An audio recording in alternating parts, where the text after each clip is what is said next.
Baada kumshukuru jalla fi ula na kumtakia rehma na amani Mtume Muhammadin sallallahu alayhi wasallam, na usieni pamoja na kuhusia nafsi yangu kumcha Allah tabaraka wa taala, kwani huo ndio wasia Allah ametuhusia sisi, na wasia huo wamehusiwa umma waliokuwa kabla yetu sisi. Ndugu zangu, kwanza tunamshukuru Allah aliyetufikisha salama tukiwa wazima wa afya ndani ya jiji hili la Dar es Salaam. Na pia nawashukuru nyinyi ikiwa ni mara kwanza kunipatia fursa ya kuwakumbusha yale mengi ambayo kwamba mnayajua. Ingawaje namuomba Allah tabaraka wa taala atutilie taufiki kwa haya tutakaoyaongea mengi, japo moja au mawili tuweze kufaidishana.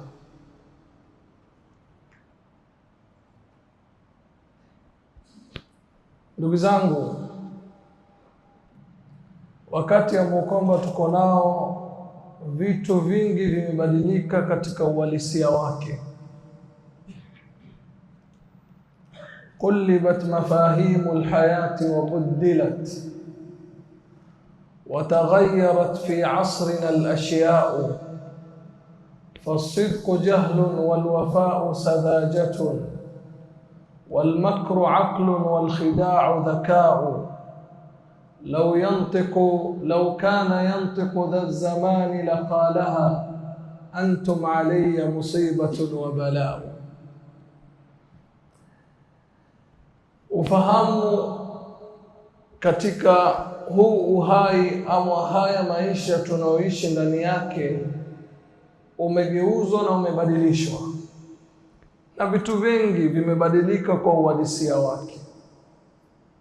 Ukweli umekuwa ni ujinga, ukweli umekuwa ni ujinga, na uaminifu umekuwa ni upumbavu,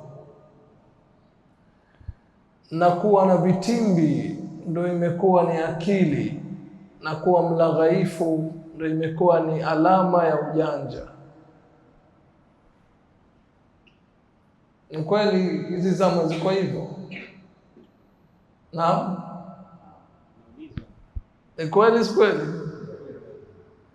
Kila kitu kimebadilishwa katika uhalisia. Anayejua kwamba ni muongo anakuambia zama hizi bila uongo uishi vizuri. Na tuko katika wakati hata muongo anapenda asifiwe kwamba yeye ni mkweli, hata kama yojua sifa anaopewa asifiki nayo.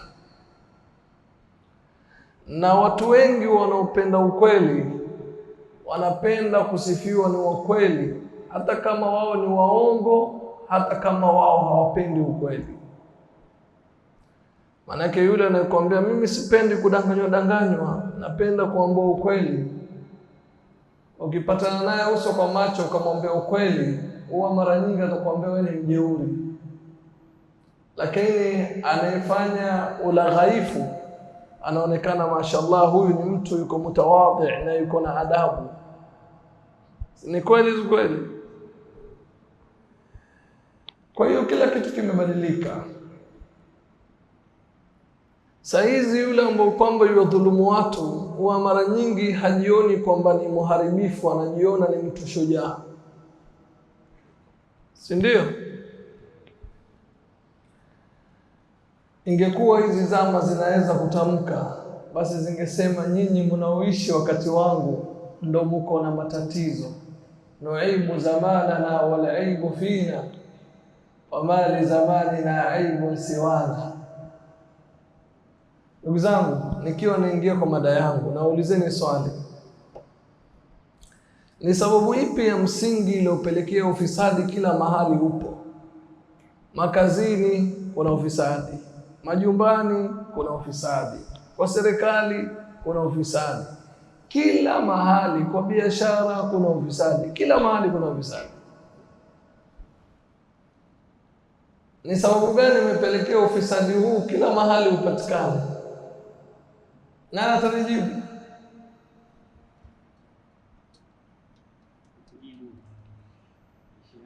Naam, Sheikh Hamza. Uadilifu hakuna. Mashaallah. Barakallahu fik. Sheikh, mimi naomba nikupe zawadi. Zawadi yangu ni ndogo, lakini jawabu lako ni zuri zaidi ya zawadi yangu. Barakallahu fik. Sema uadilifu hakuna. Chanzo cha ufisadi kila mahali ni kwa sababu kila sehemu hakuna anayejali mwenzake kuipata haki yake. Kila mmoja yajali kupata yeye, hata kama mwenzake atakosa. Na pale tulipojengeka kiakili kwamba mwenzako kukosa ndo sababu ya wewe kupata kingi, ndo maana tumekuwa hatujali kudhulumiana. Mwenzako kuanguka ndo sababu ya wewe kupanda, ndo maana kila wakati tunaenda mbio kuharibiana. Mwenzako kukosa ndo sababu ya wewe kupata, ndo maana ufisadi umetapakaa kila mahali. Leo ingekuwa kila mmoja anajali mwenzake apate haki yake, basi ufisadi haungepatikana. Na kila kitu kingewekwa mahali pake, basi uharibifu ungepatikana. Hichi kifaa kidogo tu, simu au hii mic iko hapa, huu waya iwapo ingekuwa haustahiki kuingia hapa na ukalazimisha kuingiza hapa, tungeharibu mic kama ingeharibika? Singeharibika. Na simu hii ikiwa chaji si yake na unalazimisha utie chaji hiyo hiyo, si utaharibu simu? Kila kitu kikiwekwa mahali ambapo si pake, lazima uharibifu upatikane. Na wewe ukijua hii si haki yangu na ni lazima uichukue, na ukijua hii ni haki ya yule na unaenda mbio kumpokonya, bila shaka utapatikana ufisadi na uharibifu. Sasa huu ndo wakati ambao kwamba ndugu zangu tuko nao. Kila mmoja anaenda mbio kumdhulumu mwenzake pasi na kujali.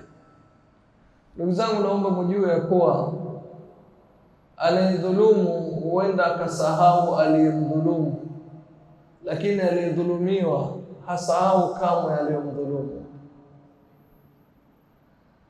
Na aliyemdhulumu huenda akapata watetezi wengi na akafaulu,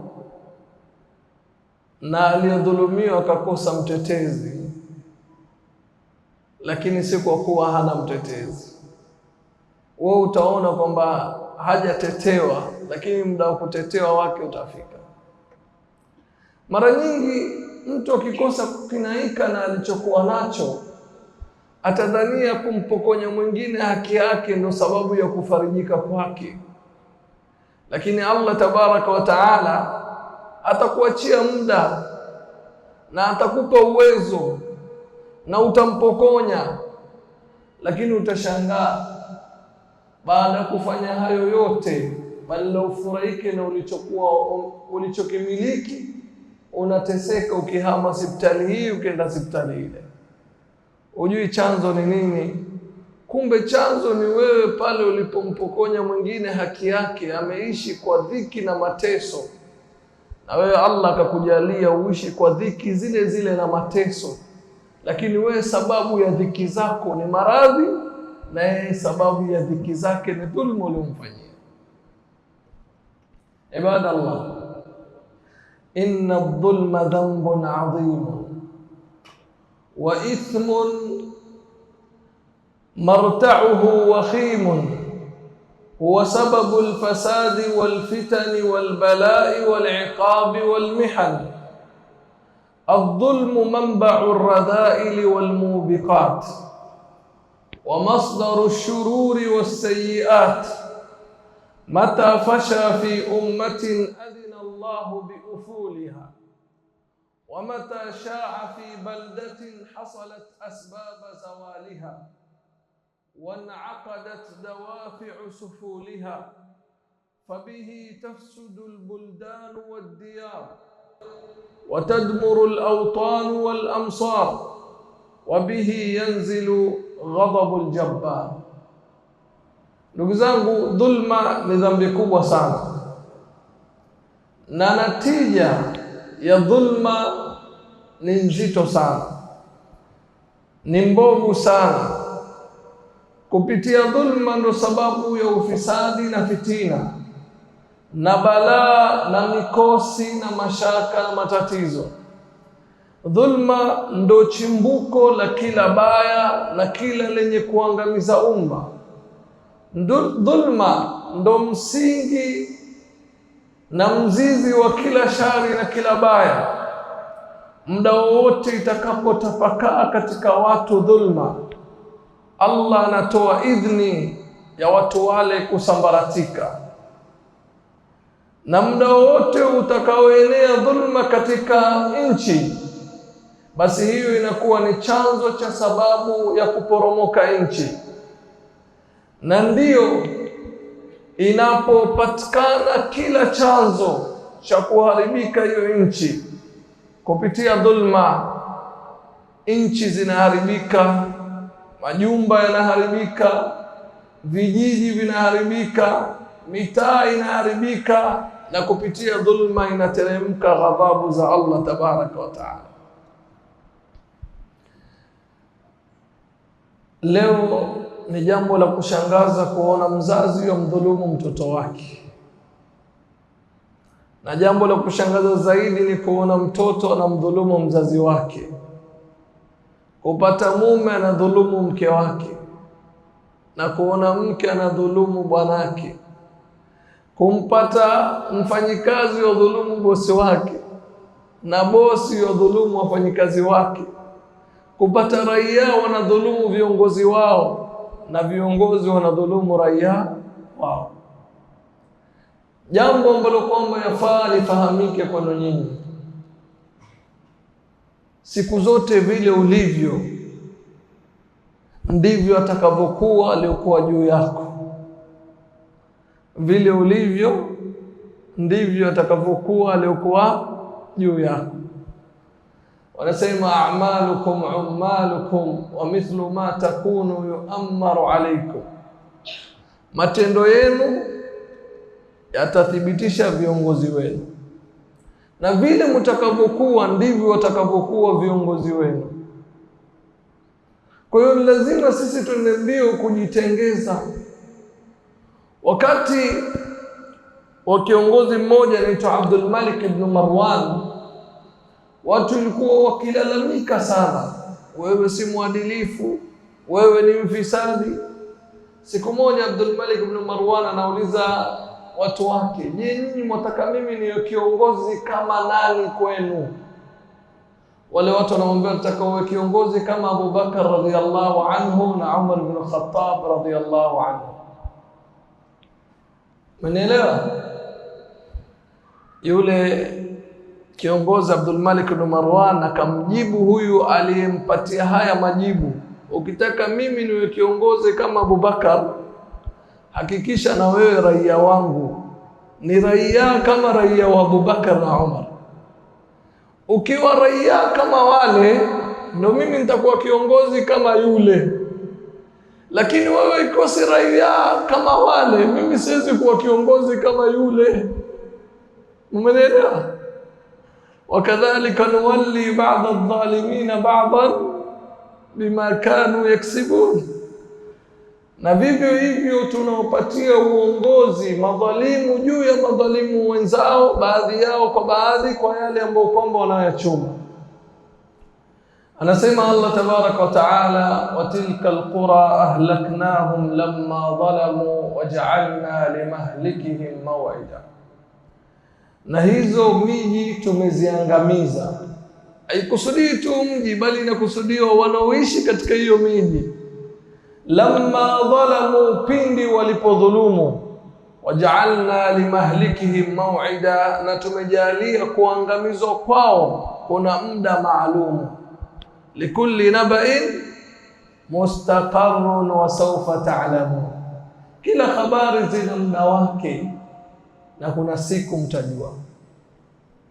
Ndugu zangu, Allah tabaraka wa taala anaangamiza mji kwa dhulma ambazo kwamba watu wanazifanya.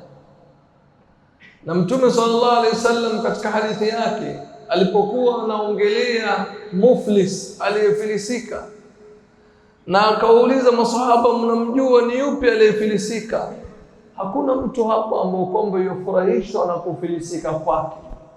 Hata kama huku tunapofilisika, nyinyi ndio Waswahili mnasema maskini hafilisiki, si ndio? Maskini hafilisiki. Lakini hawa ambao kama ni matajiri wanaofilisika, huwa wanafurahika ama wanahuzunika? Hawafurahi, si ndio? Lakini huku kufilisika kwa dunia ni kufilisika ambao kwamba madhara yake ni madogo sana. Lakini Mtume sallallahu alaihi wasallam anasema aliyefilisika kwa kweli ni yule ambaye kwamba atakuja siku ya kiyama amefanya matendo mema. Kwanza amefanya matendo mema, lakini pili, hayo matendo yake mema Mungu kayakubali. Ameyafanya, pili Mungu kafanyaje? Kayakubali. Kwa sababu sio yote anayefanya mema Mungu anamtakabalia. Kuna wengine hawatakabaliwi. Na hakuna yoyote anayejua amefanya lipi Mungu kashalikubali. Hakuna. Sasa huyu mtu anakuja siku ya kiyama, subhanallah, kuna watu ambao kwamba hawajawahi kuzini katika maisha yao, lakini siku ya kiyama watabebeshwa madhambi ya uzinifu. Kuna watu hawajawahi kulewa katika maisha yao, lakini siku ya kiyama watabebeshwa madhambi ya ulevi. Na kuna watu hawajawahi kwenda kuhiji, lakini siku ya kiyama watabebeshwa thawabu za hija. Yani kuna wale ambao kwamba hakuna kheri kubwa walizozifanya, lakini ujira wa kheri kubwa watazipata siku ya kiyama. Na kuna watu ambao kwamba madhambi makubwa hawajayafanya, lakini siku ya kiyama watabebeshwa madhambi ambao kwamba hawajafanya. Si ajabu mtu kuvuna alichokichuma. Si ajabu kupata natija kwa kitu ulichokifanya. Lakini jambo la kusikitisha ni kitu hujafanya kisha wewe ndio unabebeshwa mzigo. Ni nani huyu? Ni mtu atakayekuja siku ya kiyama amemtusi yule, amemharibia ardhi yule, ameimwaga damu ya yule, ameipora mali ya yule. Kwa dhulma hizi alizozifanya, yeye kashasahau duniani amefanya dhulma gani na gani. Lakini mbele ya Allah la yadhillu rabbi wala yansa. Allah tabaraka wa taala hachanganyikiwi wala hasahau wala haghafiliki. Yeye Allah tabaraka wa taala yuwajua kila kitu. Ndio maana katika Qur'an hata wale makafiri hawashangazwi kwa wao kuwekelewa mambo ambayo kwamba hawajafanya, lakini wanashangazwa kwa dogo na kubwa walilolifanya bila kuongezwa wala kupunguzwa, wameyapata kwa vitabu vyao. Mali hadha alkitab la yughadiru saghiratan wala kabiratan illa ahsaha wa wajadu ma amilu hadira. Hakuna aliyependelewa na malaika akaandikiwa kizuri ambacho kwamba hajafanya, au akafutiwa kibaya alichofanya, na hakuna aliyochukiwa na malaika akaandikiwa baya ambalo kwamba hajafanya, au akafutiwa zuri ambalo kwamba amelifanya.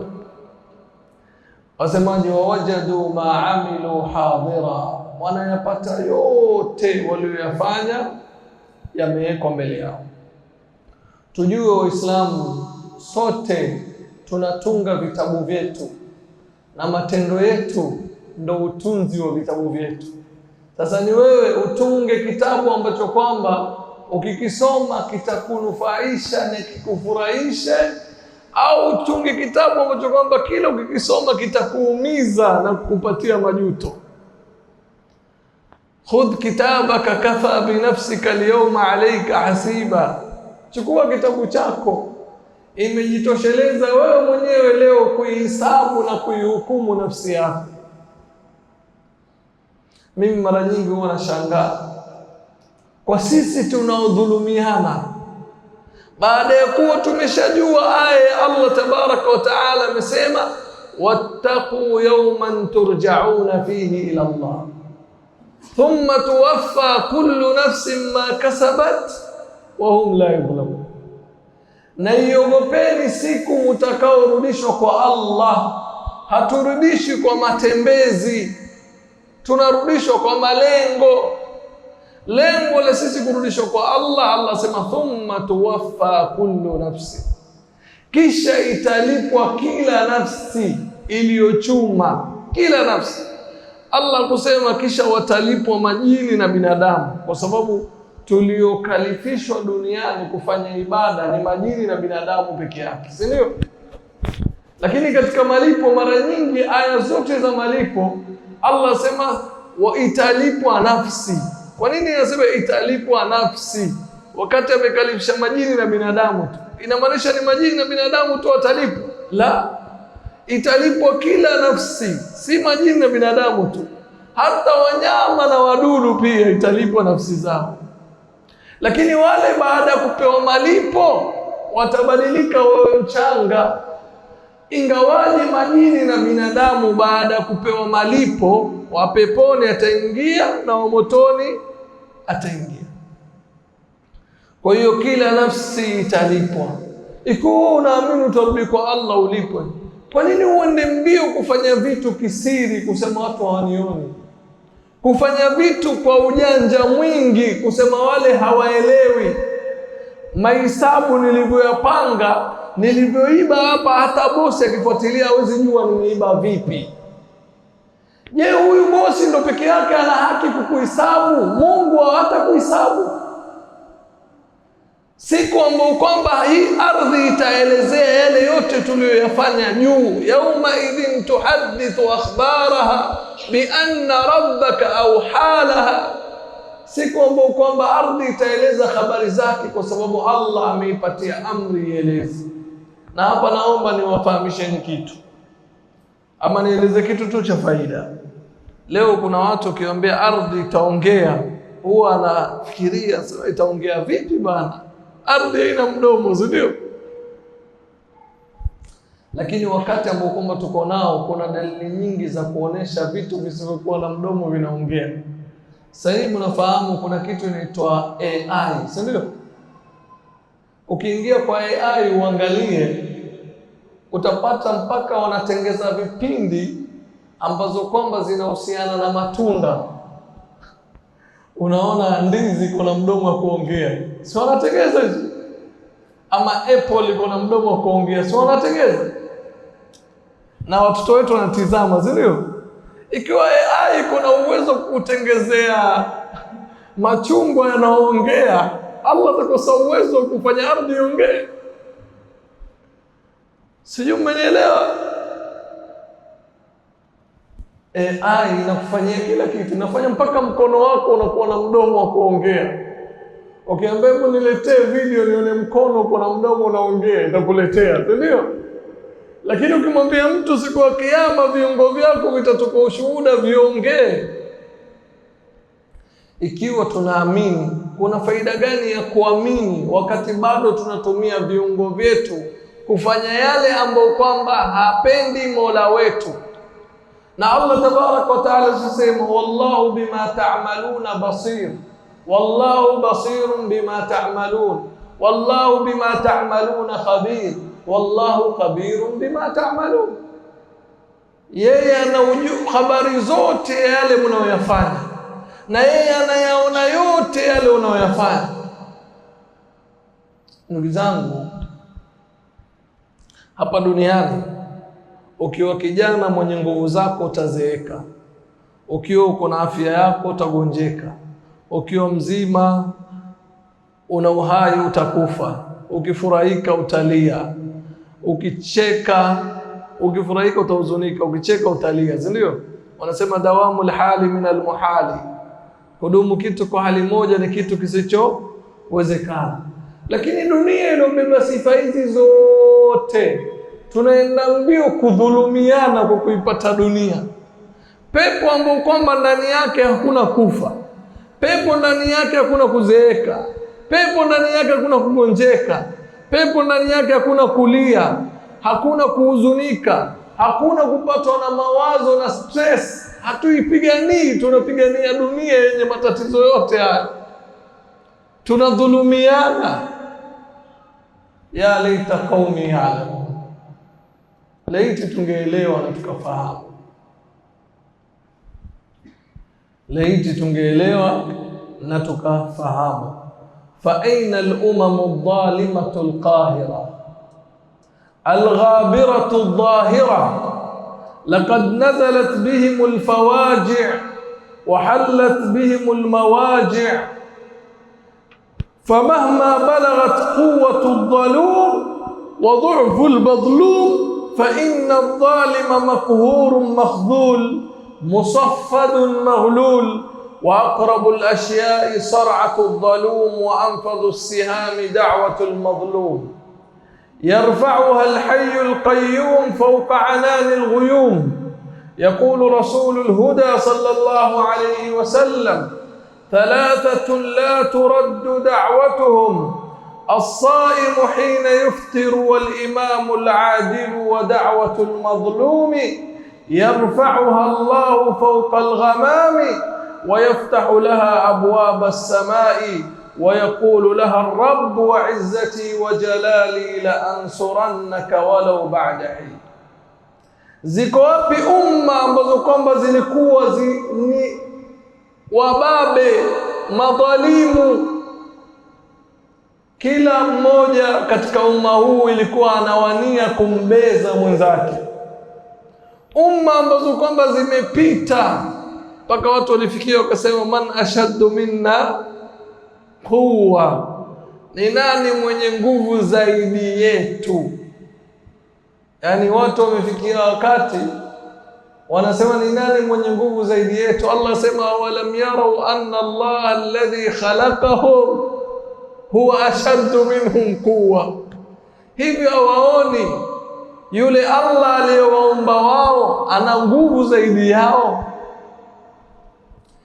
Siku zote ikikulaghai nguvu zako kwa kumdhulumu aliyekuwa chini yako, jiulize wewe uko chini ya nani hapa duniani? Siku zote zikikulaghai nguvu zako kumdhulumu aliyokuwa dhaifu zaidi yako, jiulize, je, yule aliyokupatia nguvu atakufanya nini wewe? Siku zote zikikulaghai nguvu zako kufanya unachotaka bila kumjali mwenzako, jiulize, je, Allah yuko na nguvu kiasi gani zaidi yako?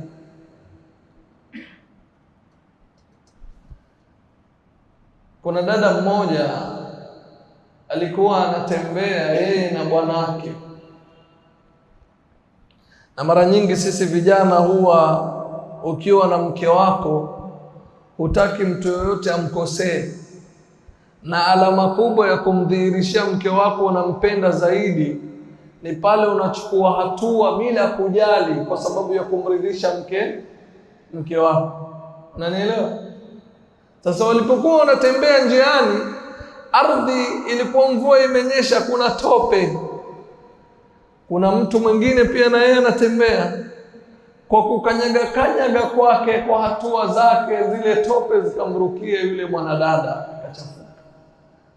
Mwanadada nkasirika, nguo mzuri imechafuka, umenichafulia nguo yangu. Yule kijana hakutaka kujua wala hakutaka kuelewa, akaamua ampige yule maskini makofi. Takuwaje umechafua nguo ya mke wangu? Ni bahati mbaya. Akamtwanga makofi kisha akamsukuma akampa chini. Yule maskini akatamka tu baadhi ya maneno, hakuna aliyesikia maneno yale isipokuwa yeye mwenyewe aliyetamka maneno yale peke yake. Lakini huyu mwanadada amemuona yule maskini yotamka maneno, hakuyasikia ni maneno gani. Wameenda zao nyumbani. Walipoingia tu hatua ya kwanza, hatua ya pili, yule kijana ameanguka chini na ameshafariki, ameondoka duniani. Sasa yule mwanadada akasema yule maskini anaonyesha ni mchawi hatari sana. Alipoanguka pale chini ametamka maneno fulani, yale maneno ndo sababu ya mume wangu kufariki, kwa hiyo kamuua mume wangu kupitia utaalamu. Ona vile mambo yamebadilishwa, mpaka uchawi huko saa hizi unaitwa nini? Utaalamu, ndio? Ni kweli kweli, uchawi unaitwa utaalamu.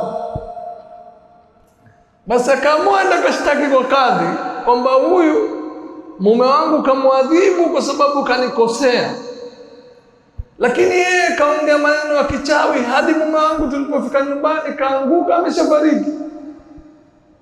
Kadhi amemuita yule mtu, ni kweli imetokea haya na haya, wewe ukatamka maneno? Sema ndio, alinipiga nikatamka maneno.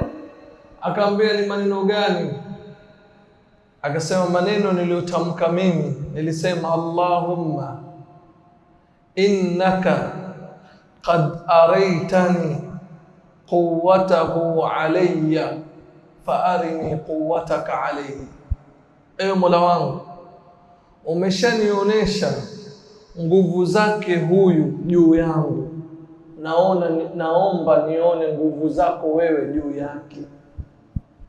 Ewe Mola wangu, umeshanionyesha nguvu zake huyu juu yangu, naomba unionyeshe nguvu zako wewe juu yake.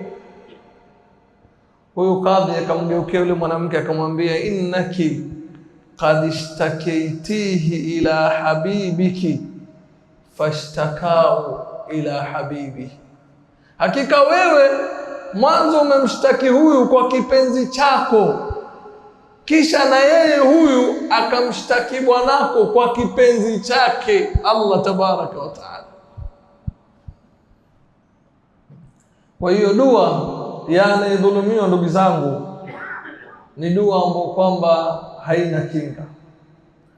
Ni lazima tupate khibra kwa wale ambao kwamba, ndugu zangu, ingekuwa jambo la yule anayedhulumu hatuoni namna gani Allah anamuadhibu, ni namna gani anakuwa, tungesema hatujapata mazingatio. Lakini mbona Allah katika Qur'an anasema wama hiya minadh-dhalimina bibaid. Alipoelezea madhalimu kaumu Lut alivyoangamiza, akawaambia wale makuraishi ambao kwamba wao ni madhalimu, iliyowafikia wale haiko mbali pia kuwafikia nyinyi. Mwenye akili siku zote anapata mazingatio kwa yaliyopita, lakini asiyokuwa na akili anakuwa yeye ndio mazingatio kwa wanaokuja baadaye. Umeelewa? Dua tatu zirudishi. Miongoni mwa hizo dua tatu ni mtu aliyedhulumiwa, yarfa'uha Allahu fawqa al-ghamami, dua yake anaifikisha Allah juu ya mbingu. Wayaftahu laha abwaba as-samai, Allah anafungua kupitia dua hii milango ya mbingu. Na Allah anasema wa izzati wa jalali, kwa izza yangu na utukufu wangu, la ansurannaka, lazima nitakunusuru wewe, walau baada hin, hata kama ni baada ya muda. Sio kila wakati ukiomba dua baada ya kudhulumiwa hapo kwa hapo Allah anakujibu. Allah atakujibu wakati ambao kwamba anajua ni munasibu wa wewe kujibiwa. Na hapa naomba ndugu zangu mjue kwamba anayedhulumiwa yuko na hatua moja katika tatu anafaa achukue. Hatua moja katika tatu. Hatua ya kwanza ni yeye kumuomba Allah kwa dhulma aliyofanyiwa, Allah mlipe hapa hapa duniani. Na naomba wanaodhulumiwa wasivuke mipaka katika dua wanazoomba. Allah tabaraka wa taala ametuamrisha sisi tumuombe yeye.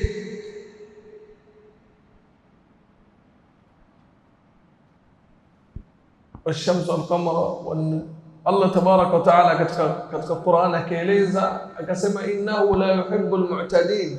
Aya nyuma akiongea tuombe dua, inna rabbakumullahu alladhi khalaqa as-samawati wal arda fi 6 ayyam thumma istawa 'ala al-'arsh yughshi al-layla an-nahara yatlubuhu haditha wash-shamsu wal-qamara wan-nujumu musakhkharatin bi-amri ala lahu al-khalqu wal-amru tabarakallahu rabbul 'alamin ud'u rabbakum tadarruan wa khufiya. Bila kasema innahu la yuhibbul mu'tadin, mumuombe Allah tabaraka wa taala kwa unyenyekevu na kwa sauti ya chini. Kisha mbele akasema inna Allah la yuhibbul mu'tadin, Allah hawapendi wenye kuvuka mipaka. Kwa hiyo wewe ukimwomba dua Allah pia usivuke mipaka. Usidhulumiwe bajaji yako alafu ukaomba dua Allah amenidhulumu bajaji, mporomoshe magorofa yake. Ewe Allah muunguzie makampuni yake. Omba dua kwa kiasi ulichodhulumiwa, usivuke mipaka. Tuko pamoja? Kwa hiyo kitu cha kwanza, anayedhulumiwa aombe dua Allah mlipe haki yake hapa duniani. Lakini hatua ya pili, anayedhulumiwa amuombe dua Allah tabaraka wa taala amtetee dhulma hii siku ya kiyama. Allah mpatie haki yake siku ya kiyama. Mwisho kabisa, wewe una haki pia kusamehe. Faman afa wa aslaha fa ajruhu ala Allah. Hiyo ni khiari yako. Na ukaona kwamba dhulma zimegawanyika aina tatu. Kuna dhulma ambao kwamba Allah hamsamehi mtu, na kuna dhulma ambao kwamba Allah haiwachi, na kuna dhulma ambao kwamba Allah akitaka atakusamehe, akitaka atakuadhibu. Dhulma ina ngapi? Tatu. Kuna dhulma ambao kwamba hautasamehewa ukienda kwa Allah aliyekuwa kuna hiyo dhulma, na kuna dhulma ambao kwamba Allah haiwachi, na kuna dhulma ambao kwamba Allah akitaka atakusamehe, akitaka atakuadhibu. Tuko pamoja? Dhulma ambayo kwamba Allah haisamehei ni dhulma gani? Nani atamjibu? Nyosha mkono. Dhulma ambayo kwamba haisamehei na Allah ni gani? Naam. Ashirk. Ni kumshirikisha Allah tabaraka wa taala. Mashaallah. Sheikh, zawadi yako hiyo. Allah kubariki. Dhulma ambayo kwamba Allah haisamehei ni shirki, na shirki si dhulma. Ya bunayya la tushrik billah inna shirka la dhulmun adhim. Usimshirikisha Allah, hakika shirki ni dhulma kubwa. Kwa nini shirki ni dhulma? Ndugu zangu, kwa nini shirki ni dhulma? Naam.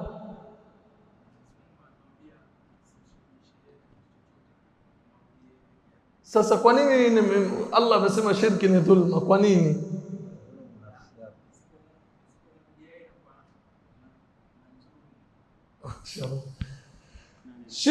Shirki ni dhulma kwa sababu umeweka ibada sehemu isiyostahiki. Tumesema dhulma ni kuweka kitu sehemu kwamba si pake, si ndio? Kwa hiyo shirki ni dhulma kwa sababu umeweka ibada sehemu kwamba si yake, ndio maana imeitwa dhulma. Kwa hiyo ukienda kwa Allah una dhambi la dhulma la kumshirikisha Allah tabaraka wa taala, basi bila shaka Allah hatakusamehea. Allah amesema inna Allah la yaghfiru an yushraka bihi. Lakini dhulma ina pili ambayo kwamba Allah haiwachi, ni dhulma utakaowadhulumu waja wa Allah. Si waja wa Allah tu, ni dhulma utakaowadhulumu wanyama pia. Dhulma utakaowadhulumu kitu chochote kilichokuwa na nafsi ukakidhulumu, Allah atakuhesabu. Unajua hadithi ya yule mwanadada ambaye kwamba ameingizwa motoni kwa kumfungia paka, hakumlisha, hakumnywisha, wala hakumwacha ajitafutie mwenyewe. mwisho wa kuisha Allah akamuingiza motoni kwa kudhulumu paka. Ndugu zangu, dini ambayo kwamba Mtume sallallahu alaihi wasallam anatuambia mwanamke anaingizwa motoni kwa kudhulumu paka, kweli hiyo ndo dini ya kigaidi? Haiwezekani kuwa hiyo dini ya kigaidi. Ikiwa Allah amejali haki ya paka mpaka akamuingiza mja wake motoni kwa kumtesa paka, je, hali ya yule ambaye kwamba si Muislamu? Leo kuna baadhi ya vijana wanaona mtu akiwa si Muislamu una haki kumdhulumu, hamna matatizo. La, hakuna mahali popote umeruhusiwa kumdhulumu yoyote, awe na dini yoyote, awe na kabila lolote, awe nchi yoyote. Wewe unatakiwa ni ujali haki yako, wala usimdhulumu mwenzako. Huyu mwanamke akaingizwa motoni kwa sababu ya paka. Ndugu zangu, naomba hapa tujifunze kitu. Tujifunze, usiogope kumdhulumu mwingine kwa sababu atakuombea dua. La, ogopa kumdhulumu mwingine kwa sababu Allah atakulipa. Huyu paka aliodhulumiwa na huyu mama aliinusha mikono akaomba dua kweli? Aliomba dua? Hakuomba, sio? Lakini Allah tabaraka wa taala amejua kiumbe wangu amedhulumiwa. Kwa hiyo wewe, Allah tabaraka wa taala yomtetea anayedhulumiwa sehemu yoyote, awe atahisi amedhulumiwa au hatahisi amedhulumiwa. Sio lazima mtu apate kero na dhiki moyoni fulani amenidhulumu. Mara nyingine kuna watu wanakudhulumu hali ya kuwa wewe unahisi kwamba wanakufanyia uadilifu, lakini chini ya maji wanakudhulumu, si ndio? Wewe umeketi wewe haya una hata shilingi, kisha mkuja mtu akwambia nimekuzawadia hii milioni 2 chukua, si utamshukuru? Lakini kumbe labda babako ilikuwa yumdai huyo mtu, amekufa bila kukuambia wewe kwamba yuadaiwa na huyo mtu milioni 10. Yeye amezibania milioni 10 hakupi, lakini akwambia babako alikuwa rafiki yangu sana, chukua hii milioni 2 itakusaidia wewe. Utamshukuru, utafurahi. Lakini mbele ya Allah haimaanishi kwamba dhulma yake itakuwa imepotea, dhulma yake iko pale pale. Kwa hiyo kukereka, kudhikika kwa mtu aliyodhulumiwa, hiyo sio sababu pekee ya kuonesha kwamba Allah ndo atakuwa mtetezi wake. Hata kama hana kero, hana dhiki, hata kama hajui, maadamu Allah ndio kuhukumu, atahukumu anachojua mtu na asichojua mtu, maadamu yeye yakijua. Na tunashukuru Mungu ambao kwamba amejalia yeye ndo hakimu wa kila kiumbe baadaye. Masikitiko ni kuwa hapa duniani huwa kuna watu wanachukua kazi ya Mungu kwa kuania kutuhukumu kabla Mungu hajatuhukumu. Na hiyo si kazi yao. Wao mwonaje anayefaa kuhukumiwa yuenda mbio kwa hukumu wengine? Sote ni wenye kuhukumiwa, kwa nini wafanya haraka kunihukumu mimi? Tuko pamoja? Allah tabaraka wa taala yeye hukumu wote, na hukumu ya Allah ndio imekamilika kwa kila njia. Kitu cha kwanza, Allah amejiita, amesema alaysa Allah biahkamil hakimin, kwa sababu yeye ni mwadilifu. Hakuna hakimu yoyote atakayekuwa mwadilifu zaidi ya nani? Allah. Alafu kitu cha pili, Allah yeye ni hakimu bora zaidi kwa sababu yeye yuko na uwezo wa kumhukumu yoyote. Hakuna hakimu yoyote hapa duniani ana uwezo wa kumhukumu yoyote, hakuna. Hata rais hawezi hukumu yoyote. Tuko pamoja? Lakini Allah anaweza hukumu yoyote. Jambo la tatu, Allah tabaraka wa taala ni hakimu asihitajia ushahidi. Sehemu yoyote utakaoenda kwa hakimu yoyote upeleke kesi yako utambolete ushahidi, sio?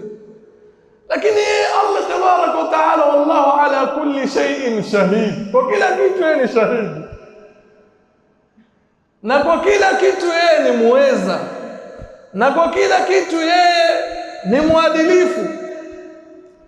Hapa duniani kuna rafiki yangu mmoja mwaka 2015 ilikuwa yofanya kazi ya ubajaji. Ameegesha bajaji yake mahali, pindi yotaka kutoka yordiriva za toke, kuna jamaa katoka na gari lake kubwa amekuja. Na mara nyingi siku zote mtu akiona gari kubwa huwa yeye ndo ana haki ya kusubiriwa peke yake, wala wewe hauna haki umsubirishe, si ndio hivyo? Sasa alikuja akamzoa na bajaji yake, kaanguka huko kando, ameparuzika na lami. Akamwambia yule mtu, basi ikiwa huwezi kunilipa bajaji yangu, basi nilipe tu kunipeleka hospitali, labda nimevunjika mahali, siko vizuri. Yule mtu akamwambia, sikulipi chochote, nenda unapotaka kwenda.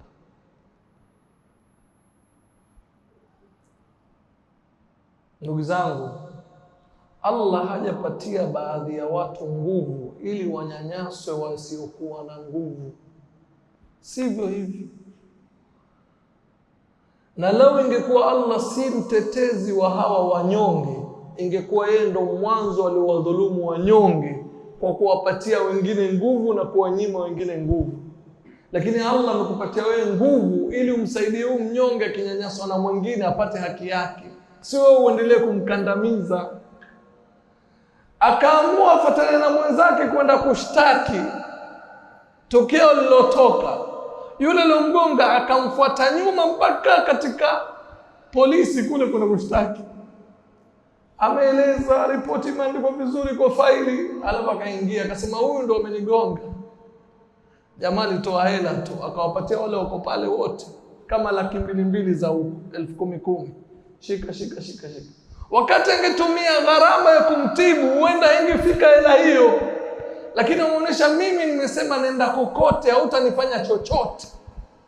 Niko radhi nitoe hela nipatie wengine, lakini wewe sikupi chochote. Jamaa akaambia, bana, tunakushukuru Mungu umetufanya tumepata hela za bure, lakini pole sana, hatuna tunachoweza kukusaidia. Nenda ukajipange. Hivi ndio tunavyoishi saa hizi. Huyo aliofanya hivi huenda kashasahau amefanya nini, lakini mbele ya Mungu, la ansurannaka walau ba'da hin, nitakunusuru hata kama ni baada ya muda. Mara nyingine Sheikh, unapatwa na maradhi, hujui chanzo yake imetoka wapi, mbona nimepatwa na maradhi haya? Lakini ukija ukijitathmini utapata labda ni dhulma uliofanya miaka 10 nyuma ndio chanzo cha maradhi hayo na mateso hayo unayopata. Allah tabaraka wa taala halali kila kitu yokileta kwa wakati wake munasib. Wao ukipewa muda usidhanie kwamba Allah ameghafilika, wala tahsabanna Allah ghafilan amma ya'malu adh-dhalimun, inma yuakhiruhum liyawmin tashkhasu fihi al-absar. Wala usidhanie kwamba Allah ameghafilika kwa yale wanayofanya madhalimu, isipokuwa si lingine, anawachelewesha mpaka siku ile watakapokodoa macho yao kwa majuto makubwa yatakaowapata. Allah haghafiliki, yukupatia muda. Wa umli lahum inna kaydi matin, fa inna Allah yumhil wa la yuhmil. Hakika Allah anakupa muda wala akuachi. Dharhum yakulu wa yatamatta'u wa yulhihimul amal fasawfa ya'lamun, kuna siku watajua. Anasema Muawiya radhiyallahu anhu maneno mazuri sana.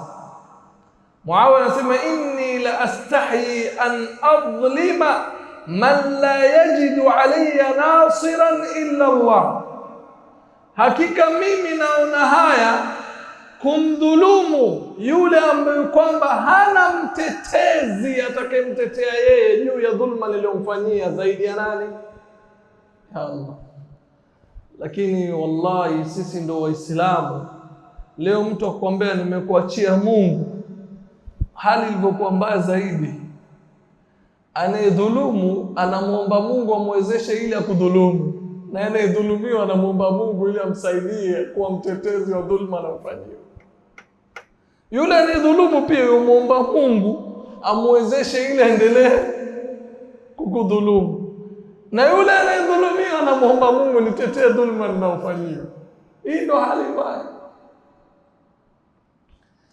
Idha madhalumu ittakhadha adh-dhulma markaba watamada fi dhulmihi wa qabihu iktisabihi fakilihi ila alwahid ad-dayyan wa adlihi sayabdu lahu ma lam yakun fi hisabihi. Dhalimu akifanya dhulma yake ndo kipando na akaendelea katika dhulma yake kupata chumo lililokuwa baya, muwakilishe huyo anayekudhulumu kwa Allah, anayehesabu waja wake mwadilifu. Yatambainikia yale ambayo kwamba hayakuwa katika mahesabu yake, yatabainika mbele ya Allah tabaraka wa taala. Fasubhana man sami'a anina al-madhlumi al-mubtahid al-mahmumi wa sami'a nidaa al-makrubi al-maghmumi farafa'a lil-madhlumi makana wa ja'ala adh-dhalima muhana. An Abi Musa radiyallahu anhu qala Rasulullah sallallahu alayhi wa sallam, inna Allaha la yumli lidh-dhalimi hatta idha akhadhahu lam yuflithu fahdharu adh-dhulma ya ibadallah faajsadukum ala an-nari la taqwa wakhshaw al-qabra wa ladha fan-naru maw'idu man dhalama wa tagha. Qala 'alimu as-sirri wan-najwa innama as-sabilu على الذين يظلمون الناس ويبغون في الأرض بغير الحق أولئك لهم عذاب أليم. Ametukuka yule anasikia kilio cha dhalimu, yule aliyekandamizwa mwenye stress, anasikia mwito wa mwenye matatizo na dhiki, kisha baadaye anamuinusha yule aliyodhulumiwa kumpatia nafasi, na anamjalia yule aliyodhulumu kudhalilika. Firaun amedhulumu sana, si ndio? Lakini Allah anasema wa nuridu an namunna ala alladhina istud'ifu fil ard wa naj'alahum a'imma wa naj'alahum alwarithin wa numakkina lahum fil ard wa nuriya fir'auna wa hamana wa junudahuma minhum ma kanu yahdharun. Hao waliodhulumiwa Allah asema tunataka kuwaneemesha. Wamefanywa madhaifu, wakadhalilishwa, wakakandamizwa, na tuwajalie wao ndo wawe viongozi, na tuwajalie wao ndo wenye kurithi. Ndugu zangu, wakati wa daula ya Umawiya kulifanyika dhulma nyingi sana, dhulma nyingi sana. Naomba musikie kwa makini chikisa, kwa sababu kila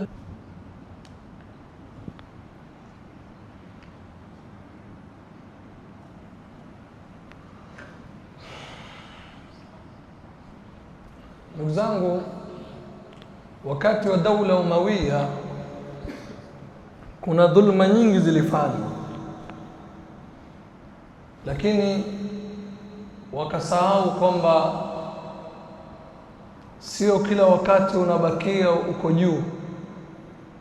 Allah tabaraka wa taala yeye peke yake ndo kutokea azali yuko juu, wala hakuna siku atashukishwa chini. Lakini wewe kwamba leo unaona uko daraja ya juu, kuna siku kuna wengine watakuwa juu yako. Baada ya daula Umawiya kuendelea, ilikuja daula Abbasiya. Ilipokuja daula Abbasiya, hatua ya kwanza waliochukua ni zile dhulma walizofanyiwa kulipiza kwa kuwaua wale wote waliowadhulumu. Wamewaua, akabakia mmoja anaitwa Ibrahim ibn Suleiman. Huyu Ibrahim ibn Suleiman alikimbia akaenda kwa ardhi nyingine, sehemu nyingine kuishi kwa kujificha. Kwa nini leo amekimbia kujificha? Kwa sababu kuna wakati ilikuwa na uwezo, akatumia uwezo wake kunyanyasa wengine. Baada ya muda amesikia viongozi wa ile daula ama wa ile nchi wanakuja maeneo ambayo kwamba yeye yuko. Akajua hawa wakija na vile wanavyonitafuta wakinipata wataniacha mimi hai. Akaamua atoroke maeneo yale. Akaenda sehemu kuna nyumba, akaeleza kwamba yeye ni msafiri, anaomba pumzike. Akakaribishwa vizuri. Baada ya kukaribishwa, na Waarabu walikuwa wanasifika kutokea zamani na sifa mbili: ushujaa na ukarimu. Ushujaa na ukarimu. Si kama leo ukienda kutembelea mahali utaulizwa wakati siku ngapi. Lakini huyu alipoingia hakuulizwa utaketi siku ngapi, ambapo karibu ameketi siku ya kwanza, siku ya pili, wiki ya kwanza, wiki ya pili. Haulizwi chochote, yuko nyumbani. Lakini huyu jamaa anatoka kila siku asubuhi na farasi wake, yorudi jioni na farasi wake amejaa vumbi. Siku moja akasema, huyu mgeni wangu mimi naona haya, akashanikirimu sana. Sasa mimi nataka nimsaidie kazi anazozifanya. Akamwambia, ndugu yangu, natoka asubuhi unaenda huko, unarudi jioni umechoka. Hebu niambie unafanya kazi gani, uenda na mimi nikukusaidia. Huyo akamwambia, bwana mimi naenda sehemu fulani. Ile sehemu mkwamba katoroka yeye. Naenda sehemu fulani. Kuna jamaa anaitwa Ibrahim ibn Suleiman yuko kule. Huyo jamaa kamuua babangu, ndo naenda kumtafuta na mimi nimlipize kisasi. Jamaa ametoroka huko kote, kumbe amejileta kichinjioni mwenyewe. Sasa huyu Ibrahim ibn Suleiman akajiuliza, niendelee kukimbia mpaka lini? Wacha mgeni wangu kwa vile amenikirimu na mimi nimkirimu, ili nimpunguzie kuchoka kila siku asubuhi mpaka jioni kunitafuta wakati niko hapa pandani. La yanfa'u al-hadar ma'a al-qadar. Hainufaishi tahadhari ikiwa kadari imefika. Angalia, wewe unaweza hangaika kutafuta kitu, lakini maadamu Allah hajakukadiria kukipata, unaweza kuwa uko nacho na wala ukioni. Sasa huyu anamwambia Ibrahim ibn Suleiman, mimi huyu Ibrahim ibn Suleiman ni mbele mwenyeji wake, mimi ndio yule unaenda kumtafuta huko, ndio mimi hapa. Sasa anamwambia, la, wewe labda unanihurumia, utaki niendelee. Ambaye kweli mimi ni fulani. Akamtajia mpaka uthibitisho wote kwamba ndo yeye. Angalieni, subhanallah, kando na dini imeamrisha kukirimiwa mgeni, lakini Waarabu kweli ilikuwa wanajali kuwakirimu wageni. Akamwambia, chukua hii dinara 10,000 nimekupa, naomba utumie kwa safari yako, uhame, nisiwahi kuonana na wewe tena.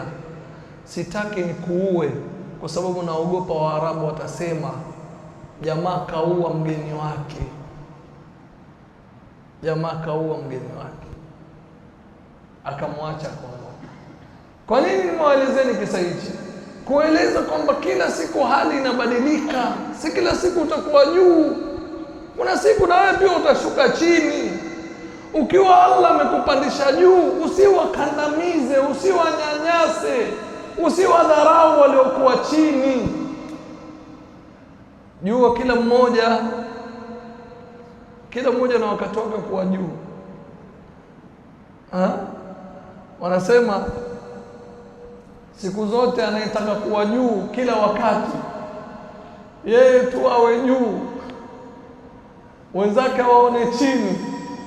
Inakuwa kama yale maharagwe yakitiwa katika bakuli na maji. Huwa mabovu ndio anakuwa juu ama anakuwa chini? Mabovu yanakuwa wapi? Sasa ukipenda sana kuwa juu kila mahali, wewe tu ndio uwe juu, usije kama maharagwe mabovu. Wallahu musta'an wa alayhi tuklan. Ndugu zangu, tukimalizia, muda umekwisha. Allah anasema katika Qur'an, ma lidhalimina min hamimin wala shafi'in yuta'. Madhalimu hawana wenye kuwahami wala watetezi watakaotiiwa mbele ya Allah. Hapa duniani dhalimu atakwambia mimi nina wakili wangu, mimi nina mkubwa fulani, nikimpigia moja kwa moja yuwafanya, mimi nina vile na hivi. Lakini siku ya kiyama, ma lidhalimina min hamimin wala shafi'in yuta'. Aya nyingine Allah anasema, waqila lidhalimina dhuku ma kuntum taksibun. Wataambiwa madhalimu, yaonjeni yale mlioyachuma duniani. Ikiwa Allah hajakulipa kwa dhulma zako hapa duniani, usidhanie kwamba Allah ameghafilika, utalipwa kaburini, utalipwa siku ya kiyama, utalipwa. Wala Allah achanganyikiwi wala ghafiliki. Waqad khaba man hamala dhulma, na ameangamia yule ambao kwamba amebeba dhulma za watu. Anasema Imam Shafi'i rahimahullah ta'ala, bi'sa zad ila al-ma'ad udwanun 'ala al-ibad. Bi'sa zad ila al-ma'ad udwanun 'ala al-ibad. Ni zad mbovu. Zad ni kile chakula unachokiandaa kwa ajili ya safari yako, na matendo yetu ndo chakula cha safari yetu ya kaburini. Sasa wewe matendo yako ukirudi kwa Allah itakuwa ni mabaya mno ikiwa utarudi kwa Allah hali ya kuwa umewadhulumu waja wa Allah tabaraka wa taala. Atari zaidi, madhalimu wote Allah amewalaani. Faadhana muadhdhinun bainahum al-la'natullahi 'ala adh-dhalimin. Allah amesema laana ya Allah ipo juu ya madhalimu. Ikiwa Allah amewalaani madhalimu, vipi dhalimu afurahike kwa dhulma anazofanya? Dini yetu ni dini ya uadilifu ndugu zangu. Allah amesema la tadhlimun wala tudhlamun. La tadhlimun wala tudhlamun. Musidhulumu na musikubali pia kudhulumiwa. Usikubali wewe kumdhulumu yoyote, na hali kadhalika usikubali wewe kudhulumiwa na yoyote. Kama unaweza kufanya namna yoyote usidhulumiwe, ni bora zaidi. Lakini ndugu zangu, msisahau kwamba Mungu yuko. Leo mtu anayedhulumiwa yasema nitaenda kwa nani? Mimi sina uwezo, sina yoyote, sina kiongozi, sina tajiri. Yaani unawakumbuka wote binadamu kama wewe, unasahau kwamba wewe uko na Allah tabaraka wa taala, ambao kwamba ukimuomba yeye moja kwa moja maombi yako yasikia, wala hauambiwi kwamba lazima upitie katibu ndio nifikishe maombi yako. Unatuma tu direct maombi yako kwa Allah tabaraka wa taala. Na Allah anasema tena katika Qur'an, yawma la yanfa'u adh-dhalimina ma'dhiratuhum wa lahumul la'na wa lahum su'ud dar. Siku ambayo kwamba haitawanufaisha madhalimu nyudhuru zao, hata watoe udhuru gani haitawasaidia mbele ya Allah. Jambo la kwanza. Jambo la pili, wala humul la'na, na watazipata laana za Allah. Jambo la tatu, wala hum su'ud dar, na wana makazi mabaya mno hawa madhalimu. Ndugu zangu, angalia Allah tabaraka wa taala vile hisabu yake inakuwa kwa dogo na kubwa, na vile anakuwa na tadqiq katika hisabu, mpaka anamueleza Abi Dharr radhiyallahu anhu pindi walipoona mbuzi wawili wanapigana pembe. Anamuuliza Abi Dharr radhiyallahu anhu, je, unajua hawa wanagombana kwa sababu gani? Abi Dharr sijui. Angalia hukumu ya Allah vile ni uadilifu. Leo serikali yoyote duniani haitajua kesi ya mtu yoyote mpaka wewe mwenyewe uende ukafikishe na utoe uthibitisho, ndio? Lakini hukumu ya Allah vile ni uadilifu, hao wanagongana pembe, hakuna aliyopigwa, aliyodhulumiwa ameenda kushtaki kwa mwingine, lakini Allah yajua kila kitu. Anamuuliza Abu Dharr, unajua hao wanapigana kwa sababu gani? Abu Dharr anasema sijui. Anamwambia lakini Allah tabaraka wa taala yajua kwa nini wanapigana, na Allah atawahukumu baina yao. Ndugu zangu, mpaka Allah wahukumu baina hawa wanyama ni kwa sababu gani? Kana unakuwa ni uadilifu, ni kwa sababu wanyama hakuna namna ya kufanya sulhu baina yao, wasameheane. Sasa sisi binadamu tusiwe kama wanyama. Wanyama hawawezi fanyika sulhu baina yao wala kuombana msamaha. Wewe umepewa akili na umejua umekosea, kwa nini usiombe msamaha ikaisha?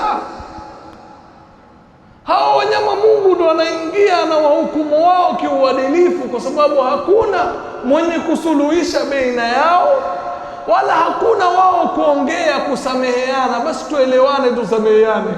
Ndo maana Allah na hukumu wao siku ya Kiyama. Lakini sisi Allah ametupa akili. Kwa nini kila tukiswalia janaza lazima tuseme aliyomkosea maiti amsamehe aliyokosewa na maiti, anayemdai maiti? Kwa nini tuseme hivi wakati Mtume sallallahu alaihi wasallam amesema kwamba tufanye bidii kurudisha haki za watu hapa hapa duniani kabla siku ya Kiyama, siku ambayo kwamba hakuna dinar wala dirham? Sijui mnanielewa? Hawa wanyama wawili Mtume sallallahu alaihi wasallam anasema Allah anajua kwa nini wamegongana na Allah atakidhi baina yao. Na Mtume sallallahu alaihi wasallam anasema la tu'addunna alhuquq ila ahliha yawm alqiyama hatta yuqada lishati aljalha min ashati alqarna. Mutapeana haki za watu kwa wenyewe siku ya Kiyama hadi yule mbuzi ambaye kwamba hakujaliwa kuwa na pembe, aliogongwa na mbuzi mwingine, pia haki yake itarudishwa. Kwa hiyo kabla siku hiyo, saa hizi ndugu zangu, twendeni mbio kurudisha haki za watu. Anasema Ibn al-Qayyim rahimahullah ta'ala, subhanallah kam bakat fi tan'umi adh-dhalimi aynu armalatin wahtaraqat kibadu yatimin wajarat dam'u miskinin. Ibn al-Qayyim anasema subhanallah, ni macho mangapi yaliyolia kwa kuneemeka dhalimu, ni macho mangapi ya wajane waliolia kwa kuneemeka madhalimu. Yani ndugu yuwafa, ameacha mali na ameacha mke na watoto, lakini ndugu zake mume wanakuja kumtupa yule mke nje. Bwana wako alishakufa, huna haki chochote. Ni macho mangapi ya wajane yaliyomwaya machozi kwa kuneemeka madhalimu kwa mali yao, na ni mayatima wangapi maini yao yameungua kwa kuneemeka madhalimu waliodhulumu mayatima hao, na ni machozi kiasi gani ya maskini yaliyomwaika kwa kuneemeka hawa madhalimu. Usiende mbio upate maisha mazuri kwa miaka 60 70. Nenda mbio upate maisha mazuri, maisha yasiyokuwa na mwisho, maisha ya siku ya Kiyama. Anasema Amirul Mu'minin radhiyallahu anhu, addi al-amanata wal khiyanata fajtanib wa'dil wa la tadhlim yatibu al-maksabu wahdhar min al-madhlumi sahman sa'iba wa'lam bi anna du'aahu la yuhjabu. Fikisha amana, jiweke mbali na khiana, kuwa mwadilifu, usimdhulumu yoyote. Uchumi wako unachokichuma kitakuwa kizuri. Kuwa na tahadhari na yule unayemdhulumu, kwa sababu mshale wake haukosi. Pindi atakapoinusha mikono ombe dua, moja kwa moja dua yake haimkosi yule ambaye kwamba anaombewa, na kujua ya kuwa dua ya yule anayedhulumiwa haina kinga. Dua ya yule anayedhulumiwa haina kinga, na Allah tabaraka wa taala dua anayedhulumiwa anajibu kwa wakati munasib. Hasan al-Basri rahimahullah taala siku moja ameingia Basra, amemkuta mtu anaomba dua, anasema ya waili minan nar, ya waili minan nar. ole wangu mimi na moto unaoningoja, ole wangu mimi na moto unaoningoja. Hasan al-Basri ameshangaa, dua gani hiyo unaomba? Umejuaje wewe utaingizwa motoni? Amekuja kumtizama yule mtu anayesema maneno haya, ya waili minan nar, ole wangu mimi na moto unaningoja. Akimtizama hivi anaona ni mtu yuko na vitu vitatu vya ajabu. Macho mawili hana, ni kipofu. Mikono miwili hana, imekatwa. Miguu miwili pia hana, imekatwa. Ni mateso, si mateso. Na yeye sema moto, ole wangu moto unaoningoja. Hasan al-Basri akamwambia, mbona unaosema maneno hayo? Sikieni majibu haya. Anajibu anasema, mimi ndo nilikuwa kiongozi wakati wa fitna ya kutaka kuuliwa Uthman ibn Affan.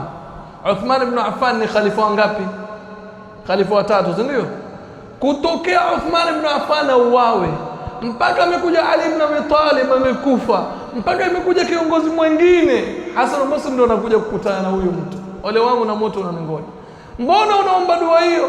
Asema nasema maneno haya kwa sababu mimi nilikuwa kiongozi wakati wa fitna ya Uthman ibn Affan. Sisi ndio tunaenda kumvamia ili tumuue. Wakati mimi nimenusha upanga wangu nimuue Uthman ibn Affan, mke wake alinusha mkono moja kwa moja, ule upanga ikamkata vidole vyake. Kisha mke wake Uthman ibn Affan akaomba dua, ewe Mola wangu usimfishe huyu mpaka umpofue, mikono yake ikatike na miguu yake, na mwisho umuingize motoni. Dua imeombwa na mke wake Uthman ibn Affan. Aliyedhulumiwa ameomba dua kisha akafa, na aliyedhulumu bado yuko hai. Usiseme kwamba yule alimdhulumu alishakufa, imekwisha hiyo. Mbele ya Mungu hakuna kuisha, bado yuko pale pale. Aliyedhulumiwa ashakufa, huyu aliyedhulumu yuko hai. Asema ole wangu na moto, kwa sababu dua ya kupofuka leo naombea ishapofuka, dua ya kukatika mikono nimekatika, dua ya kukatika miguu nimeshakatika. Ikiwa hizo zote zimejibiwa, ibakia moja tu, si ndio? Ole wangu na moto unaningoja. Kwa hiyo ndugu zangu, turudi nyuma, tujihisabu, tujitathmini, tumwombe Allah tusamehe tuliowadhulumu, tuwarudishie haki zao, na Allah tuhifadhi na dhulma. Tosheka na haki yako, usiende mbio kumnyanyasa mwingine kwa haki yake, utaishi kwa amani. Ukienda mbele ya Allah hali ya kuwa uko na madhambi ni jambo la hatari, lakini jambo la hatari zaidi ni uende mbele ya Allah pamoja na kuwa madhambi yako yatosheleza wewe kupata makazi mabaya, kisha mbele ya Allah ndo unashtakiwa. Ikiwa duniani ukishtakiwa kwa mahakama za kibinadamu wababaika, je, pale utakaposhtakiwa mbele ya Allah utakuwa na babaiko kiasi gani? Allah tujalie min alladhina yastami'una alqawla fayattabi'una ahsana. MBTV, dira ya maisha yako. Ikiwa vitabu ni mabustani ya wanavyoni, basi MBTV ni bustani ya watazamaji wake. Pata elimu na maarifa lukuki kutoka MBTV. Pia usisahau kusubscribe channel yako hii ili uweze kuyapata matamu yote yanayoandaliwa kwa ajili yako. MBTV, dira ya maisha yako.